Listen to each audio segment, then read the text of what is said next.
Hello दोस्तों, क्या आपके साथ भी ऐसा होता है कि घर पर मसाला डोसा बनाने में घंटों लग जाते हैं फर्मेंटेशन और तैयारी करने में, पर फिर भी बाजार जैसी क्रिस्पी और परफेक्ट डोसा नहीं बन पाता है ना। तो अब चिंता छोड़ दीजिए, आज मैं आपके साथ शेयर करने वाली हूँ मसाला डोसा की ऐसी रेसिपी जिसे बनाना बहुत ही आसान, इंस्टेंट और झटपट मसाला डोसा बनता है, जिससे आप तुरंत परफेक्ट, क्रिस्पी और इंस्टेंट मसाला डोसा आसानी से घर पर बना सकते हैं। तो देर किस बात की, चलिए शुरू करते हैं हमारी आज की मजेदार मसाला डोसा की रेसिपी।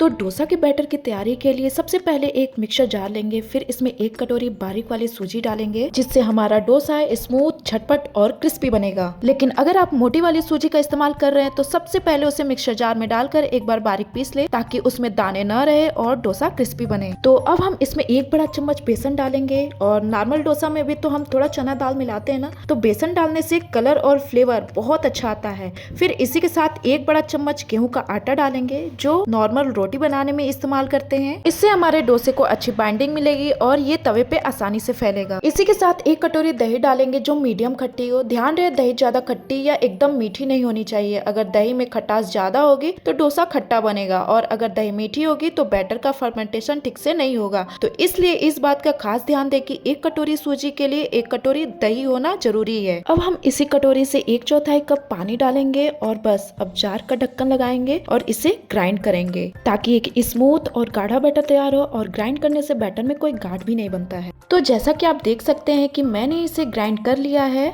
और अब इसे एक बड़े बाउल में ट्रांसफर कर लेंगे। और ये देखिए, जो डोसा का बैटर है वो बिल्कुल परफेक्ट है, लेकिन फिर भी आप जानते हैं कि सूजी जो है पानी सोखती है, जिससे और भी गाढ़ा हो जाता है। तो इसके लिए हम लगभग 2 बड़े चम्मच पानी लेंगे, और इस पानी को मिक्सर जार में डालकर अच्छे से घुमा लेंगे, ताकि जार में लगा हुआ थोड़ा भी बैटर वेस्ट ना हो। हमने सिर्फ 2 बड़े चम्मच पानी इसलिए लिया है क्योंकि हमने पहले भी पानी डाला था, और अगर अब इससे ज्यादा पानी डालेंगे तो बैटर बहुत पतला बन जाएगा, जिससे डोसा अच्छे से नहीं बन पाएगा। अब इस पानी को बैटर में डालें और अच्छे से मिक्स कर लें। तो आपको बैटर को तब तक मिलाना है जब तक कि एक स्मूथ बहने वाली कंसिस्टेंसी न हो जाए। ध्यान रहे, हमें बैटर को न ज्यादा पतला रखना है और न ही ज्यादा गाढ़ा। तो यहाँ पर मैंने इसे अच्छे से मिक्स कर लिया है। अब इसे कवर करके 10 से 15 मिनट के लिए किसी गर्म जगह पे रख देंगे, जिससे ये फर्मेंट हो सके। फर्मेंटेशन से ही डोसे को अंदर से जालीदार और बाहर से क्रिस्पी बनाने में मदद करता है। तो चलिए, जब तक डोसे का बैटर फर्मेंट होगा तब तक हम इसका आलू मसाला तैयार कर लेते हैं। तो सबसे पहले एक छोटी कढ़ाई में 2 बड़े चम्मच सरसों के तेल या फिर रिफाइंड तेल डालें, और इसे मीडियम टू लो फ्लेम पर गर्म होने दें। जैसे ही तेल गर्म हो जाए तब हम इसमें आधा छोटा चम्मच जीरा डालेंगे, और इसी के साथ आधा छोटा चम्मच राई के दाने डालेंगे। आप चाहे तो राई की जगह बड़ी सरसों के दाने भी डाल सकते हैं। और फिर इसी के साथ इसमें चुटकी भर हींग डाल दें, फिर इसे चटकने दें। जैसे ये चटक जाए तब हम इसमें आधा छोटा चम्मच उड़द दाल डाल देंगे, और इसी के साथ आधा छोटा चम्मच चना दाल भी डाल देंगे, और इन्हें अच्छे से रोस्ट करेंगे। जब दालें हल्की सुनहरी हो जाए तब हम इसमें बारीक कटी हुई आधा छोटा चम्मच लहसुन और 1 सूखी लाल मिर्च डाल देंगे, ऐसे तोड़ के। फिर इसमें आधा इंच अदरक कद्दूकस किया हुआ डाल देंगे, इससे टेस्ट बहुत ही अच्छा आता है। फिर इसी के साथ 1 बारीक कटी हुई हरी मिर्च डाल दें, और इसी के साथ 5 से 6 करी पत्ता भी डाल देंगे, और इन सभी को लो फ्लेम पर अच्छे से रोस्ट कर लेंगे। तो यहाँ पर मैंने इन सभी को अच्छे से रोस्ट कर लिया है, आप देख सकते हैं। इसके बाद इसमें 1 बारीक स्लाइस कटी हुई प्याज डाल देंगे, और मीडियम फ्लेम पर इसे भी रोस्ट कर लेंगे। तो यहाँ पर मैंने राई, जीरा, 2 तरह की दाल और लहसुन को रोस्ट कर लिया है। अब हमें प्याज को अच्छे से रोस्ट करना है। तो यहाँ पर प्याज को ज्यादा नहीं पकाना है, बस ट्रांसलूसेंट होने तक पकाना है। तो यहाँ पर मैंने प्याज को ट्रांसलूसेंट होने तक पका लिया है। तो अब हम इसमें डालेंगे 1/4 छोटा चम्मच हल्दी पाउडर, और इसे अच्छे से मिक्स करेंगे, और सिर्फ 30 सेकेंड के लिए प्याज के साथ पका लेंगे। तो बस मैंने सारी चीजों को अच्छे से पका लिया है। तो अब हम 3 मीडियम साइज के बॉयल आलू को छोटे छोटे टुकड़ों में तोड़कर इसमें डालेंगे, और बॉयल आलू के टुकड़े को इस तड़के के साथ अच्छी तरह से मिक्स करेंगे।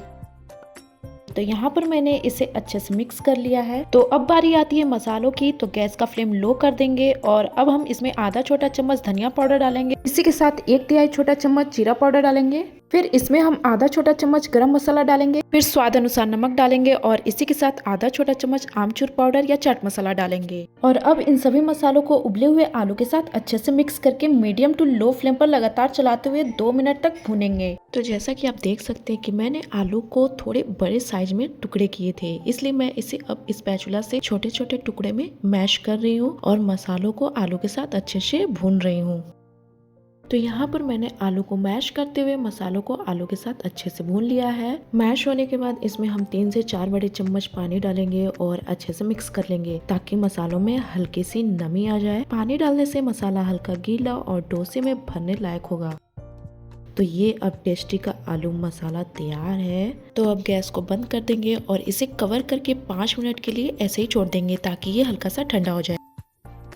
तो यहाँ पर लगभग 15 मिनट हो चुका है और हम देखेंगे कि हमारा बैटर फर्मेंट होकर बिल्कुल तैयार है। आप देख सकते हैं कि ये थोड़ा फूल के गाढ़ा भी हो गया है। इसकी कंसिस्टेंसी एकदम परफेक्ट है, इसलिए हमें इसमें और पानी डालने की जरूरत नहीं है। तो अब हम इस बैटर में थोड़ा सा नमक डालेंगे और फिर इसी के साथ 1/4 छोटा चम्मच बेकिंग सोडा डालेंगे। बेकिंग सोडा डालने से डोसे को हल्का और क्रिस्पी बनाएगा। और फिर इसी के साथ 1 बड़ा चम्मच पानी डालेंगे और इसे 5 मिनट तक अच्छे से मिक्स करेंगे। हमें इसे ओवर मिक्स नहीं करना है। अगर आप इसे जरूरत से ज्यादा मिलाएंगे तो डोसा अच्छा नहीं बनेगा। तो इसलिए जैसे ये हल्का मिक्स हो जाए तब हम तुरंत डोसा बनाना शुरू करेंगे।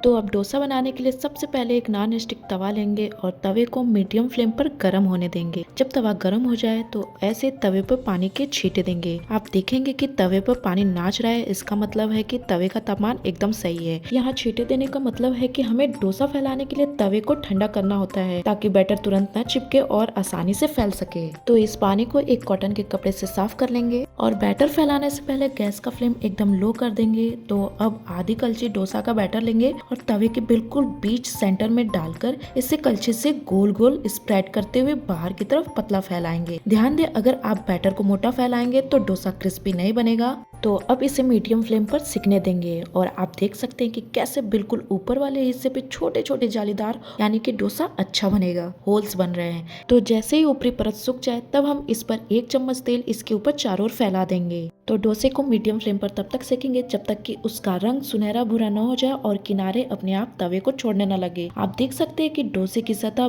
बिल्कुल परफेक्ट जालीदार बन रही है। जब डोसा सिक जाए और सुनहरा हो जाए तब हम आलू की स्टफिंग रखेंगे जो हमने तैयार किया था और फिर इसके ऊपर बारीक कटे हुए प्याज डाल देंगे। आप चाहे तो पनीर से ग्रेट भी कर सकते हैं या फिर बारीक कटे हुए टमाटर भी डाल सकते हैं। जब डोसा नीचे से अच्छे से सिक जाए, क्रिस्पी और गोल्डन ब्राउन हो जाए तब हम इसे आलू के स्टफिंग के ऊपर से फोल्ड करके प्लेट में निकाल लेंगे। और ये देखिए डोसा कितना परफेक्ट और क्रिस्पी बना है। तो ये हमारा क्रिस्पी और टेस्टी डोसा अब पूरी तरह से तैयार है। हमने पहला डोसा तो बिल्कुल परफेक्ट बना लिया है। अब सेम प्रोसेस से हम बाकी के भी डोसे भी बना लेंगे। तो दोस्तों, अगर आप इस तरीके से और सही मेजरमेंट से डोसा बनाएंगे तो यकीन मानिए आपका डोसा बिल्कुल सही और मार्केट जैसा क्रिस्पी और झटपट बनेगा, बिल्कुल भी खराब नहीं होगा और हर बार परफेक्ट मसाला डोसा बनेगा, बिल्कुल वैसा ही बनेगा जैसा आप साउथ इंडियन रेस्टोरेंट या फिर मार्केट में खाते हैं। तो यहाँ पर मैंने सांभर और नारियल की चटनी के साथ सर्व किया है। तो दोस्तों, एक बार आप भी हमारी इस रवा मसाला डोसा की रेसिपी को जरूर ट्राई करिएगा। मुझे 100% यकीन है कि आपका भी ये रवा मसाला डोसा